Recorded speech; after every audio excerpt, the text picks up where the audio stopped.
अब बिल्कुल शांति बनाए रखना। पकड़ के प्रहलाद को हिड़ा ले गया और बोला, दुष्ट बहुत बार तुझे समझा लिया, अब तू नहीं मानेगा। सजनों ले जा करके हाथियों के बीच में पटक दिया। हाथी जहां मदमस्त दारू पिए खड़े थे, प्रहलाद जमीन पर पड़ा है पीठ, और हाथी मेरे प्रहलाद को कुचलना चाह रहे हैं। हाथी प्रहलाद को कुचलने के लिए सजनों जैसे ही आगे बढ़े, प्रहलाद की छाती पर पैर रख रहे हैं हाथी। प्रहलाद की आंख से आंसू निकला है, और जैसे ही आंसू निकला मेरे भाई बहन गौर से सुनिए, आंसुओं में भगवान का दर्शन हो गया। प्रहलाद ने परमात्मा की स्तुति करी है और आंसुओं में भगवान का दर्शन हो गया। मैं सच बताऊं, स्थिति ऐसी विचित्र भई। हाथियों ने प्रहलाद को सूंड में धर के अपनी पीठ पे धर लिया। मेरा बच्चा, मेरा बेटा, हेलो। अब तो लक्ष्मी मैया परमात्मा की तरफ देख रही है, बोले धन्य है प्रभु, आज आपने मेरे बेटे को बचा लिया, धन्य है भगवान। उसके बाद मेरे भाई बहन एक विचित्र भाव, हाथियों से बचा तो हिरण्यकश्यप चिढ़ गया। हिरण्यकश्यप बोला, कयादू ये हाथियों से बच कैसे गया? अब तेरी आंखों के सामने ऐसी काल कोठरी में डालूंगा जो जिंदा बच ही न पावे। प्रहलाद को काल कोठरी में पटक दिया, और वो काल कोठरी भी कैसी है, काले काले नाग मेरे बेटा को खाने को दौड़ रहे। काले काले भयानक नाग प्रहलाद को खाने को दौड़े, और इतनी बुरी स्थिति हो गई, प्रहलाद कप रहे हैं, अब कैसे बचेंगे? माता लक्ष्मी परमात्मा की तरफ देखने लगी, प्रभु ये मेरा बेटा मर जाएगा क्या? भगवान बोले, कैसी बात करती हो लक्ष्मी, देखो अभी क्या होता है। परमात्मा ने शेषनाग को तुरंत प्रकट कर दिया, और शेषनाग मेरे प्रहलाद के सामने जाकर खड़े हो गए। प्रहलाद के पीछे शेषनाग लग गए, जिसकी रक्षा स्वयं भगवान करे, शेषनाग करे। छोटे मोटे नागों की हिम्मत नहीं है जो उस बच्चे पर आक्रमण कर सके।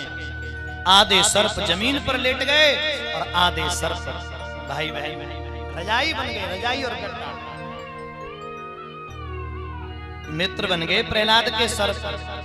एक दिन कट गए, 2 दिन कट गए, और तीसरे दिन तो भाई बहन प्रहलाद को भयानक भूख लगी है। अब क्या करें?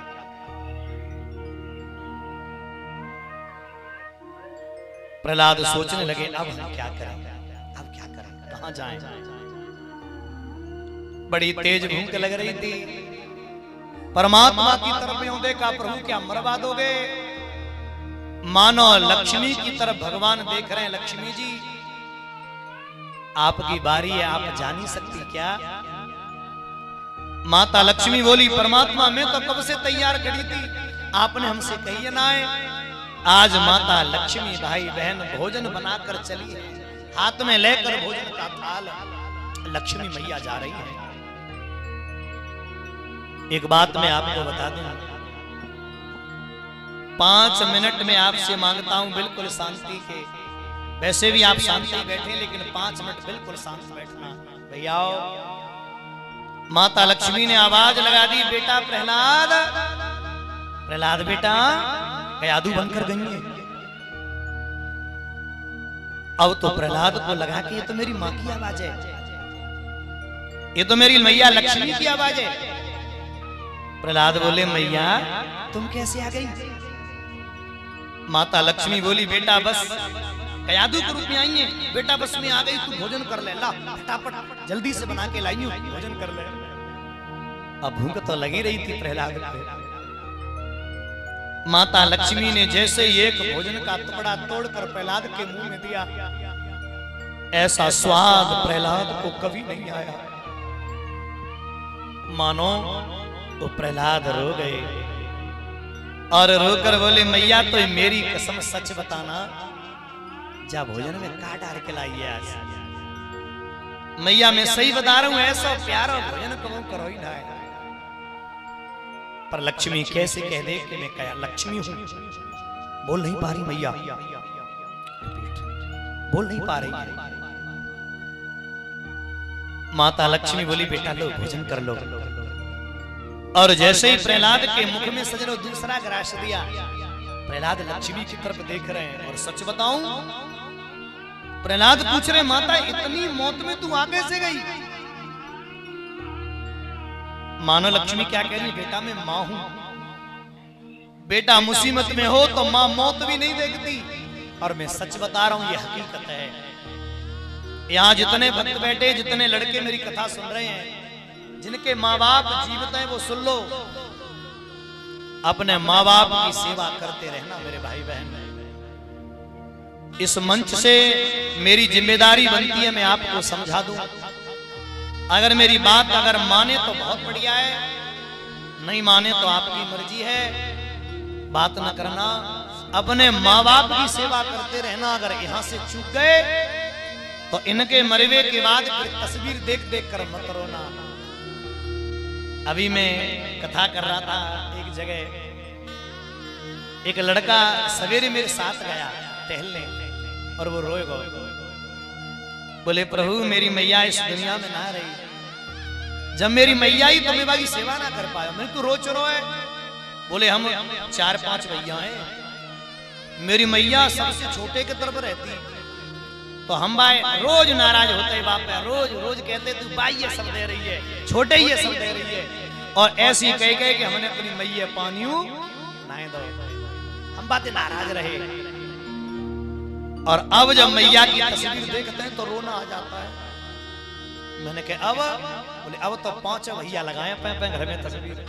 अच्छा सही बताइयो, मरवे के बाद 5 भैया पे घर में तस्वीर लगाए और जिंदा पे सजनो तू बाई के घर रहे, जिंदा पे वो तस्वीर अच्छी ना लग रही,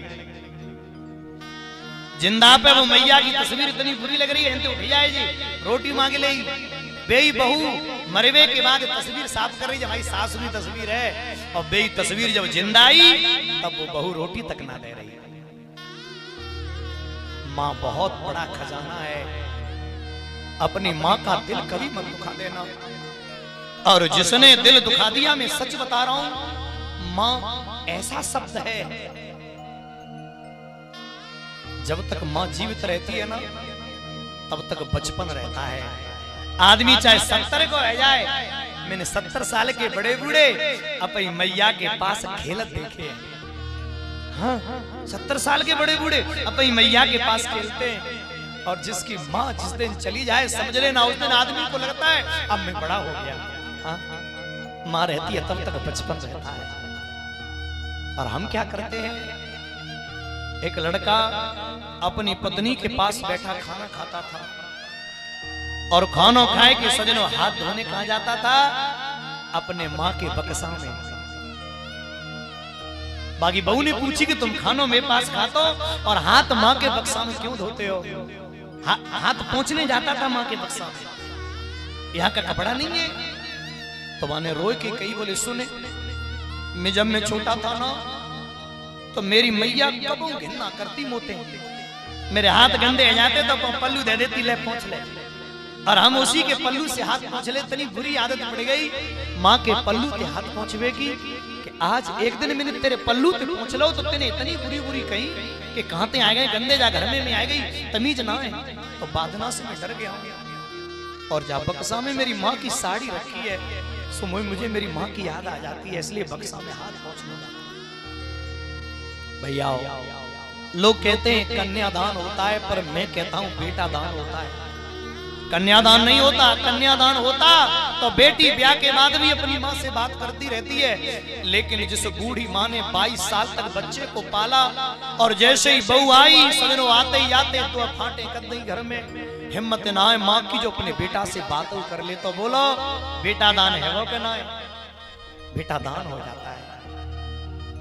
और धोखे से बेटा माँ के पास में चलो जाए, अगर चलोगा तो मैया पता क्या कहते हैं, तू मत आओ करे, तू मत आओ, बहुए भरो लगता तू मत आओ। ऐसी माँ होती है सज्जनों। और उन लड़कों को धिक्कार है। जो बातें मैं तुम्हें बता रहा हूं, आधी बातें मैंने अपनी आंखों के सामने देखी है। मां सजनों हॉस्पिटल में भर्ती है, मां हॉस्पिटल में भर्ती है। डॉक्टर कह रहा है कि दवाई चलेगी, सवेरे तक ठीक है जाएगी। और लड़का कह रहे हैं, बोले डॉक्टर जी कह रहे हैं ले चलो अब जी ठीक है, खवा पिया। और मां अंदर हॉस्पिटल में सजनों अंतिम सांसें गिर रही है। और बेटा जाके 4 बेटाएं तो 4, 2 बेटाएं तो 2 लड़ रहे हैं सजनों, बाहर लड़ाई चल रही है। तो मैं निवेदन करता हूं, काय पे लड़ाई चल रही है कि तू खर्च कर, मां का दिल कभी मत दुखा। एक छोटी सी बात बताकर मैं आगे बढ़ूंगा। हम जब छोटे थे ना तो सजनों हम पानी को बोलते थे पप पप पप पप। हमारी मां समझ लेती थी मेरा बेटा पानी मांग रहा है। और जब हमें दूध मांगना होता था तो हम मम मम करते थे। हमारी मां समझ लेती थी मेरा बेटा दूध मांग रहा है। और मैं सच बताऊं भाई बहन, वही मां बूढ़ी हो गई। जो स्थिति हमारी बचपन में थी वही स्थिति हमारी मां की हो गई। हॉस्पिटल में डाले आए, भर्ती करे आए, 6-6 दिन ना जा रहे और सरकारी हॉस्पिटल में। और जाऊ रहे हैं तो मां नर्स से पूछ रही इंजेक्शन लग दो, दलिया खिला दो और चल दे। तो सजनों मां कुर्ता पकड़ लेती है और कुछ कह रही है। तो बेटा इतना झुंझलाता है, इतना झुंझलाता है, बोला नहीं जा रहा, फिर भी बोल रही है चुप है जा। तो मां डर जाती है। तब मौसी कहती है अरे मूर्ख, जब तू छोटा था तब ये कैसे समझ लेती थी कि तू पानी मांग रहा है, कि तू दूध मांग रहा है। और आज 6 बूढ़ी है गई, जाकी हालत तेरी जैसी है गई तो तू समझ ना पा रहा। मौसी कहते जी कह रही है कि मोने को उठाए के बैठा ले और मैंने कि तेरे सर पे हाथ फेर लूं और एक रोटी को टुकड़ा अपने हाथ को तोड़ के मेरे मुंह में दे दे, बस मैं ठीक हो जाऊं। तेने बहुत दिन से मुझे देखा भी नहीं है। तो सजनों मां बेटे का प्रेम चाहती है बुढ़ापे में, और बेटा मां से दुनिया बनाता है। मैं सच बताता हूं, मां से बड़ा धन इस दुनिया में कोई नहीं है। और खबरदार उन लोगों को जो रोड पे धर के सजनों मीठा पानी पिलाते हैं दुनिया को, फलाने सीन की प्याऊ पानी पी लो, और घर पे बूढ़ी माता जाके हाथ पैर काम ना कर रहे, अपने बेटा से पानी मांग रही है, बेटा 1 गिलास पानी दे दे। तो कह रहे हैं बढ़िया तेरे टूट गए, दिन भर मां पियाऊं फिर तो पिलाऊं। भगवान सजनों रोज आता होगा, भगवान कहता होगा अरे मूर्ख, जब अपनी सगी जननी को 1 गिलास पानी ना दे रहा तू सारी दुनिया पानी पिला तो कोई पुण्य मिलने वाला नहीं है। और वे बहुएं सुन ले कान खोल के, जो सजनों घर में आते ही आते अपने पति को अपनी सास से दूर कर देती हैं। मैं उनसे पूछना चाहूंगा, जब तुम बूढ़ी हो जाओगी और तुम्हारे बेटा से जब तुम्हें कोई दूर करे तो क्या दर्द होगा, ऐसे उनको हो रहा होगा। कभी अपने पति को अपनी मां से दूर मत कर देना, ऐसा पाप लगेगा कि भगवान भी माफ नहीं करेगा। फिर वैष्णो देवी जा रही है, मां नारियल चढ़ रहा है, वैष्णो देवी गाली देती हुई बोले मूर्खो, असली वैष्णो देवी घर में भूखी बैठी है मां और मुंह पे नारियल चढ़ा रहे हो, कोई फल नहीं मिलेगा। भैया जिस मां ने हमको अपना दूध पिलाया है और पिता ने उंगली पकड़ के चलना सिखाया है, झेली गमों की मार मगर एक बार ना बदले, बदल गई औलाद मगर माँ बाप ना बदले। माई के दूधवा जैसन अरे कौनो मिठाई ना मिली, तो सब कुछ मिल जाए पर दुनिया में माई ना, सब कुछ मिल जाए पर दुनिया में माई ना मिले। सब कुछ मिल जाएगा पर मां नहीं मिलेगी। 9 महीना तो हके गरबा में पाला, ये 9 महीना तो हके गरबा में पाला, रात भर उठ उठ के तो कोह के निहारा, माँ के गोद जैसी कोई रजाई ना मिले। सब कुछ मिल जाए पर दुनिया में माई ना, सब कुछ मिल जाए पर दुनिया में माई ना मिले। मैं निवेदन करता हूँ जिसकी पत्नी तुमसे ये कहे कि अपनी माँ से बात ना करो, पहले तो समझाओ कि देख मेरी माँ मेरी जननी है, जाने वो जन्म दो है, तू कहे तो मैं जाए ना छोड़ पाऊंगा, और तो पत्नी न माने तो सजनों उसको बैठ के समझाओ, जैसे समझ पावे तैसे समझाओ। मैं निवेदन करता हूँ किसी बेटी को हक नहीं है अपने बेटे को माँ, अपने पति को माँ से अलग करने का। प्रहलाद 1 महीना तक कयादू के हाथ से भोजन करते और लक्ष्मी माता कयादू बन के आती है ना। तू कितनी अच्छी है, तू कितनी भोली है, प्यारी प्यारी है ओ माँ मेरी माँ। देखो मैं तुम्हें सीख ना दे रहा हूं, पर मैं तुम्हें समझा रहा हूं। एक बहू ने रात में आधी रात में अपने सास ससुर मार के निकाल दे घर से, बहुत बुरी स्थिति करी, और लड़का है पता चल गई या मेरी पत्नी ने मार के निकाले मेरे माँ बाप। लड़का ने पूरी दुनिया में ढूंढे पर कौए नहीं मिले। एक दिन अपने घर आया और अपनी पत्नी से कही सुने जे मैं कोर्ट के कागज लाया हूं, सब जमीन तेरे नाम है, खेती बाड़ी सब तेरे नाम है, एक खेत में जी ले लो बीच बार जी मुझे दे दे बस, और सब कुछ पत्नी के नाम करके घर से निकलकर बच्चों के नाम पत्नी के नाम करके घर के बगल में खेत था उसमें अपने माँ बाप की तस्वीर बनाई, सजनों मंदिर बनवाया, उसमें माँ बाप की मूर्ति लगाई, और कोई भगवान नहीं है। सवेरे माँ बाप की मूर्ति पर सजनों दीपक जलाता है, धूप बत्ती जलाता है रोज, और बहन भाइयों स्तुति करता है। मैं सच बता रहा हूँ एक दिन प्रभु की ऐसी कृपा भई कि वे भूले भटके माँ बाप ना रुको बच्चा के बिना, बेटा को प्रेम अलग होता है। जैसे ही आए सो खेत में मंदिर बनो, देखो देखिए एक लड़का पुजारी है पीछे खड़े है गए, और जैसे ही लड़का ने मुड़ के देखा कि मेरे असली माँ बाप खड़े हैं, माँ ने कहा बेटा आज मेरी कोख पवित्र हो गई, बेटा हो तेरे जैसा। तू कितनी